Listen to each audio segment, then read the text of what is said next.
My toxic in-laws have been sabotaging my marriage for years, and now they're trying to force my wife to choose between them and me after I finally stood up to their manipulation. I'm a 51-year-old guy, married to my amazing wife, Sarah, who's 48, for 25 incredible years. We've got 2 great kids, our son Jake, 22, who's in college, and our daughter Emily, 19, just starting her freshman year. Life hasn't always been a walk in the park, but we've built a solid foundation together. Good jobs, a nice suburban home, and a focus on keeping things balanced. But there's been one dark, unrelenting cloud over our lives: Sarah's family. Her parents, Bob, 75, and Linda, 72, along with her sister Karen, 50, who's divorced and lives with them, they're the definition of toxic in-laws. I've put up with their crap for far too long. It started small, way back when Sarah and I were just dating.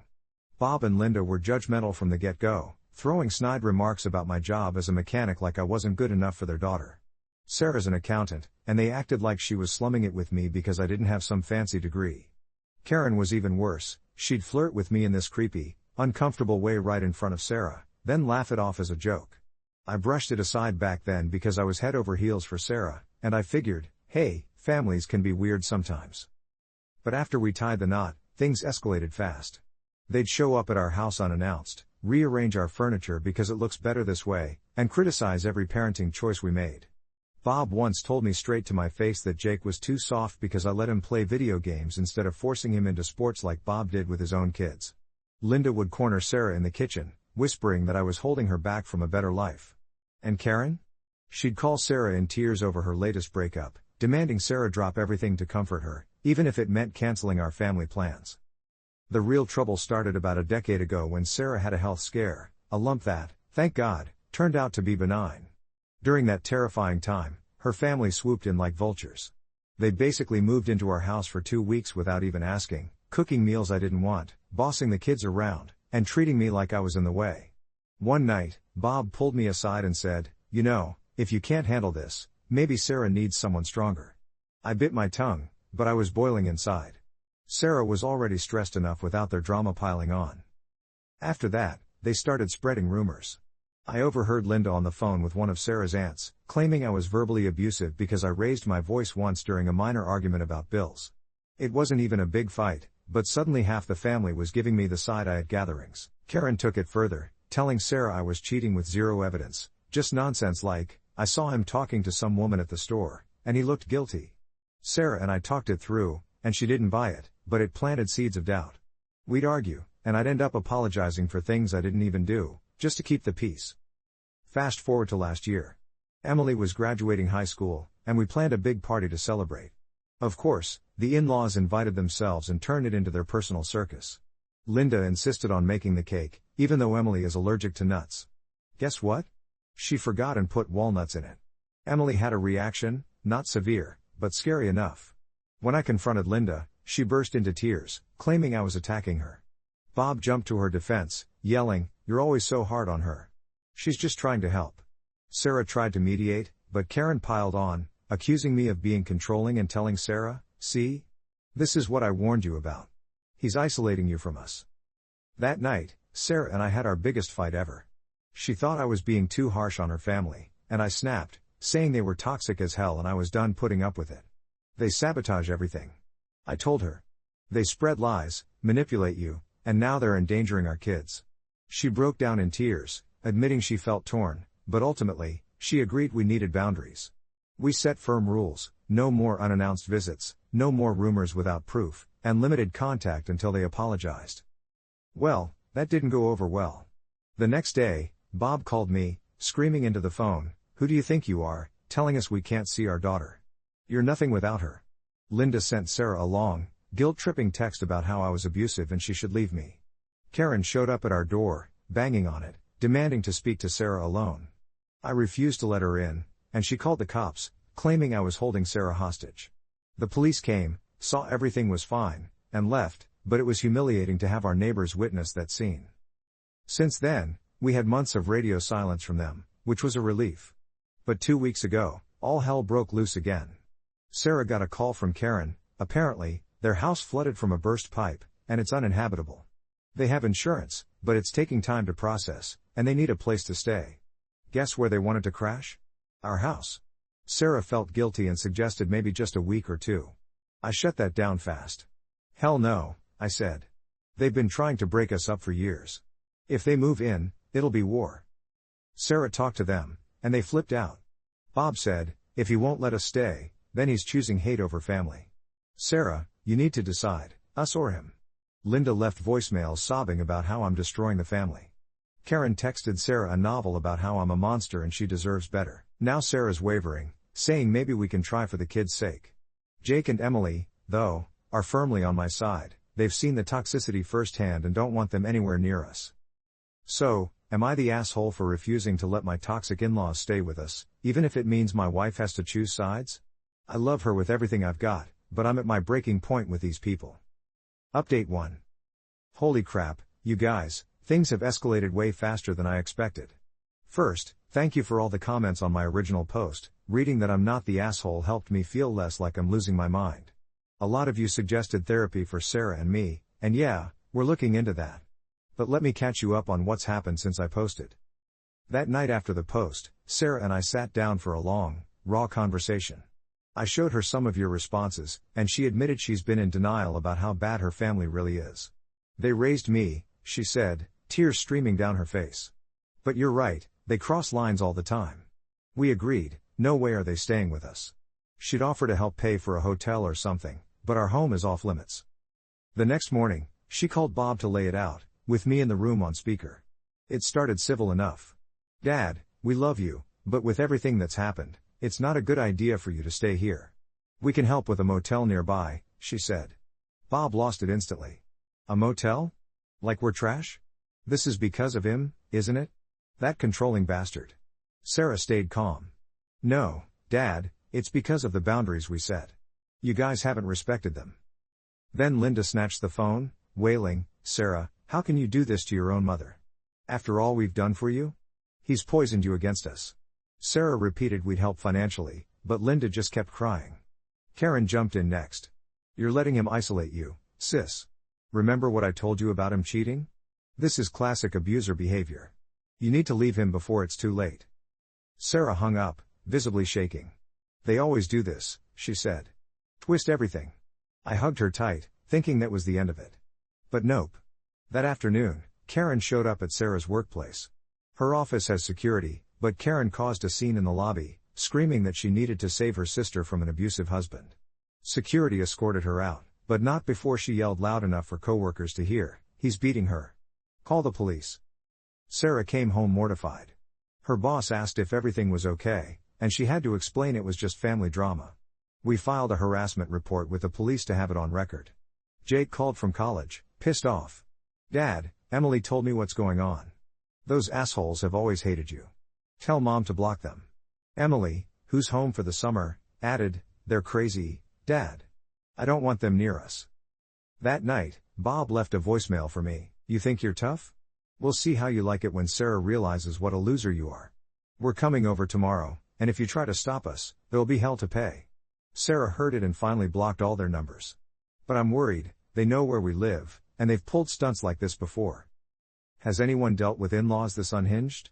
How do you protect your family without it blowing up your marriage? Sarah's torn up, but she's standing by me for now. Update 2. Okay, Reddit, buckle up because this update is a wild ride. It's been 3 days since the last one, and things have gone from bad to what the actual hell levels of insane. After Bob's threatening voicemail, we changed the locks and installed a couple of cheap security cameras, just in case. Sarah was on board, admitting she didn't feel safe anymore. The next morning, we woke up to banging on our door at 6 a.m. It was all three of them, Bob, Linda, and Karen, standing on our porch with suitcases. Bob was yelling, open up. We're family, you can't keep us out. Linda was crying dramatically, and Karen was filming the whole thing on her phone, probably for some social media pity party. Sarah peeked out the window and whispered, oh my God, they're serious. I called the cops while Sarah talked to them through the door.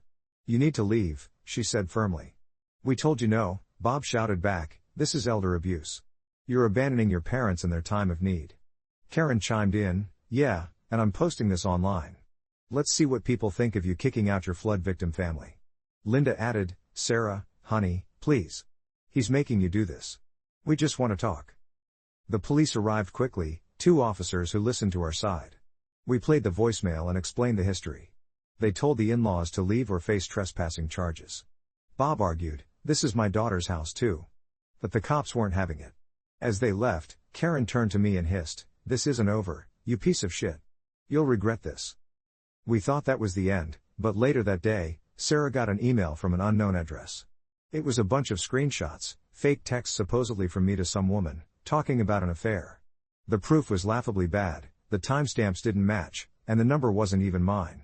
The email read, "See what your husband's been up to?" From a concerned friend. Sarah showed me, and we both knew it was Karen. "She's pulled this garbage before." Sarah was furious.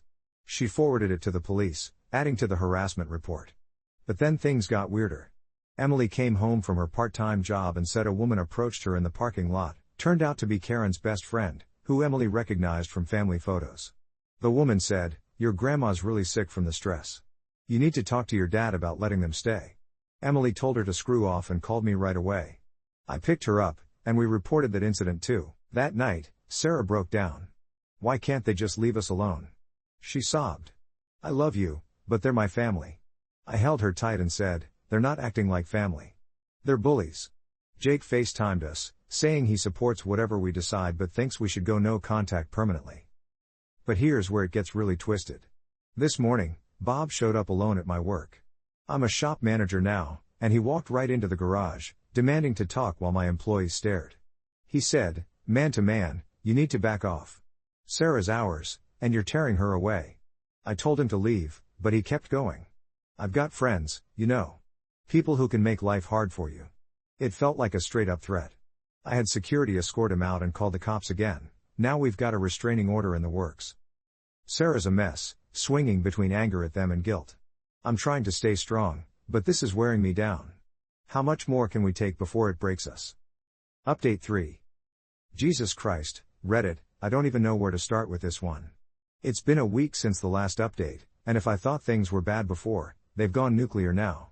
We've got a temporary restraining order against Bob, Linda, and Karen, no contact, no coming near our house or workplaces. The judge granted it based on the threats, the fake emails, and the stalking incidents. Sarah was relieved at first, saying, "Maybe this will make them back off." But toxic people don't back off, they double down. 2 days after the order, we started getting anonymous calls from blocked numbers, just heavy breathing, then hang-ups. Then texts to Sarah's phone, "You're a bad daughter. Blood is thicker than water." We reported them, but tracing is tough. Emily's been jumpy, and Jake even offered to come home from college to help, but I told him to stay put. Then, yesterday, the big bomb dropped. Sarah came home from work early, pale as a ghost. She handed me a letter that had been mailed to her office, no return address. Inside was a stack of printed emails and photos, evidence that I'd been having an affair for years, complete with doctored pictures of me with some woman. It was clearly photoshopped, my head on someone else's body. There were even fake hotel receipts and messages like, "Can't wait to leave Sarah for you." Sarah sat down, trembling. "Is any of this true?" she asked. I looked her dead in the eyes. "No, babe. You know me. This is them trying to break us." She nodded, but I could see doubt creeping in. "They've said this stuff before," she whispered. "What if there's something I'm missing?" We talked for hours, and I suggested we see a counselor right away. She agreed, and we booked an appointment for the next day. But that's not the worst part. While we were talking, our doorbell camera pinged. We checked the app, it was Karen, standing on the porch with a folder in her hand. She didn't knock, she just slipped something under the door and left. We called the police immediately for violating the order. They came, arrested her, she was still in the neighborhood, waiting in her car like an idiot, and took the folder as evidence. Inside? More fake crap, plus a letter from Bob and Linda. "Sarah, we've hired a lawyer. If you don't drop the restraining order and let us stay with you, we're going to sue for grandparents' rights to see Jake and Emily. We've got proof you're in an unstable home because of him. Choose wisely." Grandparents' rights? Jake and Emily are adults. But the threat shook Sarah. "They can't do that, can they?" she asked. I said probably not, but we need a lawyer now. The police confirmed Karen's facing charges for violating the order, and they're looking into Bob and Linda for conspiracy or whatever. This morning, Sarah got a call from her aunt, Linda's sister, who said the family's divided. Some think we're overreacting, others are horrified by the in-laws' behavior. But now Sarah's second-guessing everything. Maybe if I just talk to them one more time, she said. I told her no, that's exactly what they want. I'm exhausted, Reddit. The counseling session is tomorrow, but I'm scared this is pushing Sarah over the edge. What if she chooses them? Or worse, what if they escalate to something dangerous? I feel like we're on the brink of something really bad, and I don't know how to stop it.